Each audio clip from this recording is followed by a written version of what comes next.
siku bara la Afrika na mataifa ya Afrika Mashariki tutashuhudia maandamano ya amani, lakini kulijadili kwa kina wageni wangu ni Stella Agara, mbobevu huyu katika masuala ya utawala bora akiwa Nairobi. Pamoja naye ni mchambuzi wa siasa za kimataifa Mohamed Isa, kwa sasa akiwa kule Zanzibar. Nianze nawe Stella Agara, nini kinachowasukuma polisi kuingilia maandamano ya amani?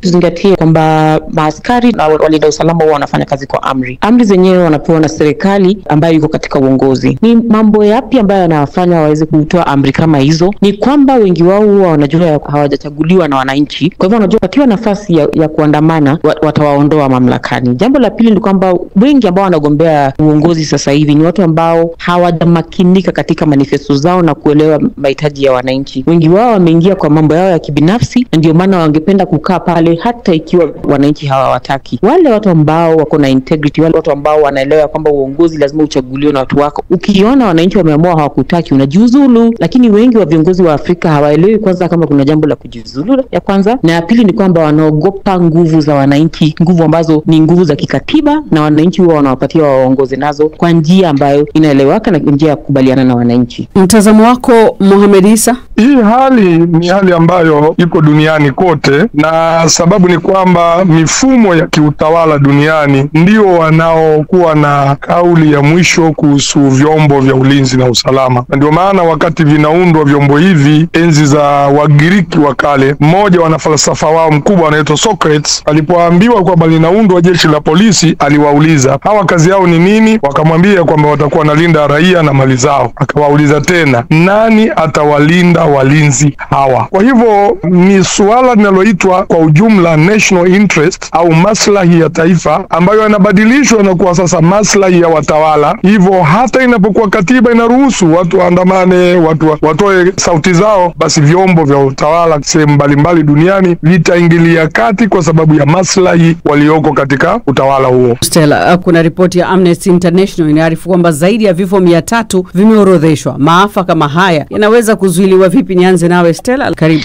Kwanza kabisa ningependa kuomba kwamba roho zao zitulie mahali pema peponi.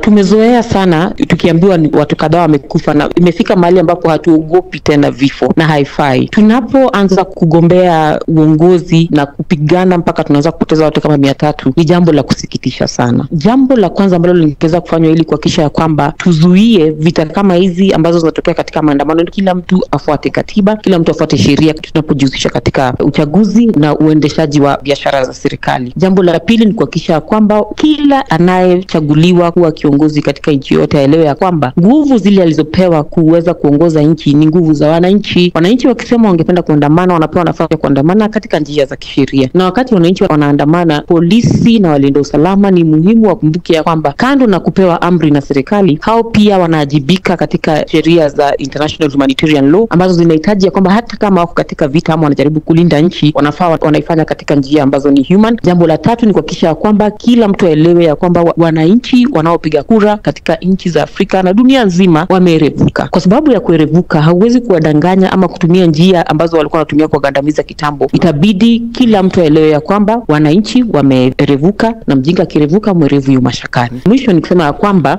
wale viongozi ambao wamepatikana kuhusika na kuwaua watu na kuhakikisha kwamba kuna shida kama hizi katika elections waweze kupata adhabu. Wasipopata adhabu, ndio wengine wanaanza kuchukua tabia hizo. Tunaiona ikifanyika nchi nyingi, opposition leaders wanapata kufungwa jela, wanapigwa, wengine wanauawa, na ni jambo ambalo halifai. Mohamed Isa, hili unalizungumzia vipi? Kimsingi inatakiwa tu kile kinachoitwa utawala bora. Kama hakutakuwa na utawala bora, basi hakuna anayejiona yuko juu ya katiba, juu ya sheria. Kama katiba au sheria imeruhusu jambo fulani litendeke, hakuna atakayezuia, kwa sababu anajua na kwenda kinyume cha katiba. Kwa hivyo tatizo linaanzia pale kwenye kinachoitwa utawala bora. Utawala unapokuwa sio bora, basi utabinya katiba, utasigina sheria za nchi, ili kuhakikisha kwamba walioko kwenye madaraka wanaendelea katika yale wanayoyafanya, ambayo ndiyo mara nyingi yanasababisha hayo maandamano na kulalamikiwa na raia. Naam, Stella, wewe kwenye masuala ya utawala bora umebobea. Tueleze sasa juu ya viongozi wengi walio madarakani huchangia kuchochea maafisa wa usalama kutumia nguvu kupita kiasi. Kwa maslahi gani, ama lengo lao huwa ni nini haswa, au kutuma ujumbe gani? Lengo lao la kwanza huwa ni kuhakikisha kwamba dunia nzima isije ikajua ya kwamba hawakuwa wamechaguliwa na ile popular vote, hawajachaguliwa na nchi nzima. Wengi wao huwa mara nyingi wameiba kura, na baada ya kuiba kura wanataka kuhakikisha kwamba ikae ni kama wao ndio yule popular candidate yule ambaye anatakana na nchi nzima. Jambo la pili ni kuhakikisha kwamba wananchi wa sauti zao zisisikike ili waendelee kuwa ofisini, na wengi wao huwa wako katika ofisi zao na wanafanya mambo ya ufisadi. Kwa hivyo wangependa wananchi wanyamaze ili waweze kuendelea kupora mali ya serikali bila kelele yoyote. Jambo la tatu ni kuhakikisha kwamba wana deal na psychology yao wenyewe, inafanya self esteem inakuwa chini. Nadhani shida kubwa ni ya kwanza ya kuhakikisha dunia isijue kwamba hawapendwi, na hii ya mwisho ya kisaikolojia na taishi katika rejection. Nadhani ni muhimu pia tuweze kuangalia saikolojia ya viongozi ambao tunawachagua, tuangalia kwamba ni watu ambao hawajapitia rejection kwa muda mrefu maishani mwao, tuangalia kwamba ni watu ambao akilini sio watu pungwani, wakiingia uongozini wasije wakaanza kufanya mambo kiume na sheria ama kiume na mipangilio ambayo imewekwa katika katiba zetu. Mohamed, wakati madhila kama haya yanapotukia, wengi wa waathirika ukosa haki. Hili linaweza kutatuliwa vipi ikiwa waliotia utambi vyombo vya dola hutumia nguvu kupita kiasi bado wako madarakani? Kikubwa hapo kinakuwa sasa ni kinachoitwa jumuiya ya kimataifa sasa kusimamia haki za binadamu, kama vile mahakama ya haki ya ulimwengu ICJ,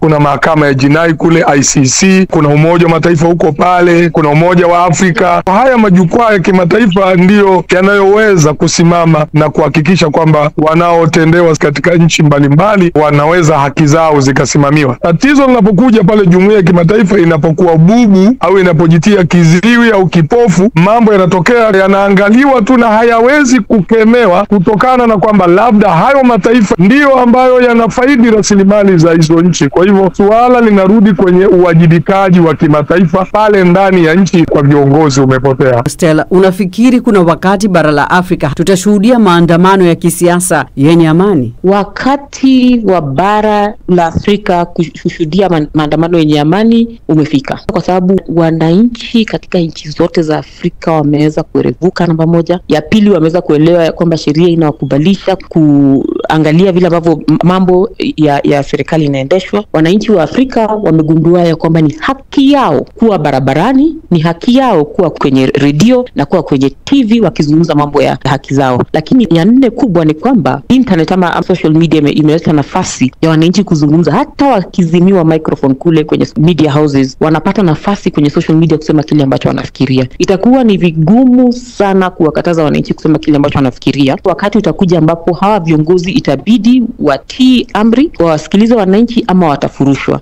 Wale viongozi ambao wana maono na ambao wangependa kuendelea kuongoza nchi zao, wakati huu ndio wakati wao wa kukata kauli ya kwamba wataendelea kuongoza wananchi wakisikiliza matakwa na mahitaji ya wananchi wao.